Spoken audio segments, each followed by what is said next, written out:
प्रधानमंत्री नरेंद्र मोदी के नागपुर दौरे पर सपा विधायक अबू आजमी ने कहा, कई सालों से पीएम मोदी वहां नहीं गए थे। भाजपा के सबसे बड़े समर्थक आरएसएस हैं। अगर वह वहां जा रहे हैं तो मैं आरएसएस के प्रमुख से अनुरोध करता हूं कि वह उन्हें राजधर्म निभाने के लिए कहें। मुसलमान इस देश में संवैधानिक रूप से रहते हैं, लेकिन अब हमारा यहाँ रहने का अधिकार छीना जा रहा है। ने इस देश की संस्कृति को एकजुट रखने में एक बड़ी भूमिका निभाई है। विजिट को और उनके इस बात को आप किस तरीके से देखते हैं? देखिए, आज तक इतने साल हो गए, अभी तक प्रधानमंत्री जी वहां गए नहीं थे। मैं समझता हूं कि बीजेपी को सबसे बड़ी सपोर्ट करने वाली आरएसएस है, और अभी आरएसएस के चीफ ने कई बातें अच्छी बात किया कि हर मस्जिद के नीचे मंदिर ढूंढना बंद करो, ये सारी फिरका परस्ती को बंद करो। मैं समझता हूं कि अगर वहां गए हैं तो मेरा ये निवेदन होगा प्रमुख आरएसएस साहब से कि आप जो है कम से कम एक सीख दीजिए कि जिस तरह से राजधर्म निभाने के लिए हमारे पुराने प्रधानमंत्री वाजपेयी जी ने कहा था, आप कहिए इनसे कि राजधर्म निभाओ। इस देश में मुसलमान संविधान के मुताबिक रहता है। आप मुसलमानों को रहने का जो हक है ना, वो छीना जा रहा है। कम से कम इस पर डिस्कशन होना चाहिए।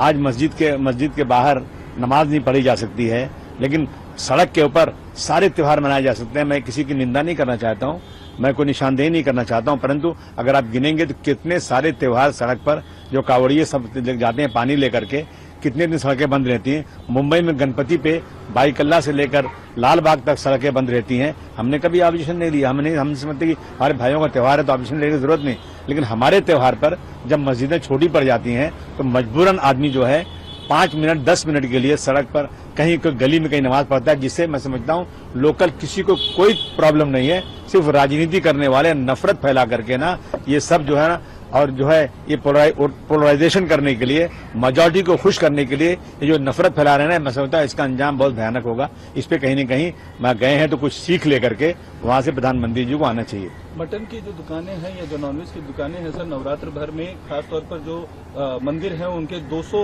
मीटर तक जो भी हैं वो बंद रखे जाएं। हिंदू भावनाएं आहत होती हैं। ऐसे न सिर्फ उत्तर प्रदेश बल्कि बिहार में और आपके दिल्ली में भी मांग की गई है कई लोगों के द्वारा। क्या कहेंगे? और योगी सरकार ने तो ऑर्डर ही दिया। मैं समझता हूँ जिसने मांग किया वो सब राजनीति से प्रेरित लोग हैं, वो सब नफरत के पुजारी हैं। मैं समझता हूँ क्या हिंदू भाई मटन नहीं खाता? क्या हिंदू भाई भी मटन खाता है, गोश्त खाता है। और भगवान ने जब दांत दिया है इंसान को गोश्त खाने के लिए, इंसान को गाय को नहीं दिया दांत। गाय जो है ना, गाय घास ही खा सकती है, बकरी घास ही खा सकती है, लेकिन इंसान को जो ये दिया, शेर को दिया, इंसान को दांत दिया है ना, वो गोश्त खाने के लिए दिया है। मत खाइए आप, कोई बात नहीं, पसंद नहीं तो, लेकिन आप इस तरह से नफरत फैला करके मुसलमानों की दुकानें वहां नहीं खुलना चाहिए, मुसलमानों की गोश्त दुकानें बनाना चाहिए। अगर आज मुसलमान जो है ना गरीबी की रेखा से नीचे है, ये मैं नहीं, सच्चर कमेटी ने कह दिया है। अब उनकी दुकानें बंद कराएंगे, उनका जो खर्चा होगा, उनको जो कमाई होती थी, जो उनको पैसे मिलते थे, क्या आप उसको देंगे अब उनको?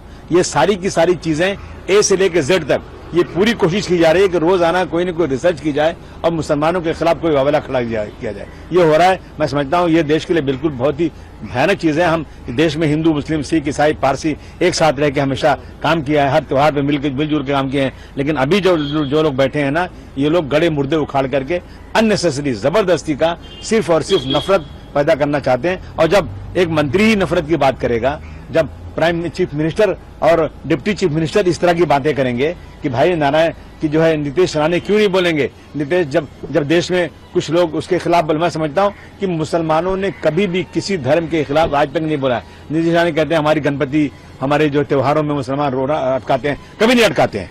मुसलमान ठंडा पानी लेकर खड़ा रहता है पिलाने के लिए, क्योंकि उसको सिखाया गया है, उसके मजहब ने कहा है कि सब मजहब के साथ मिलकर रहो। लेकिन जब आप मस्जिद के बाद जाएंगे, वहीं नगाड़े बजाएंगे, वहीं चिल्लाएंगे, वहीं रंग डालेंगे और वहीं छेड़ेंगे, तो झगड़ा ये सब बंद कर दीजिए आप। मैं समझता हूँ आपसी भाईचारगी और बढ़ेगी।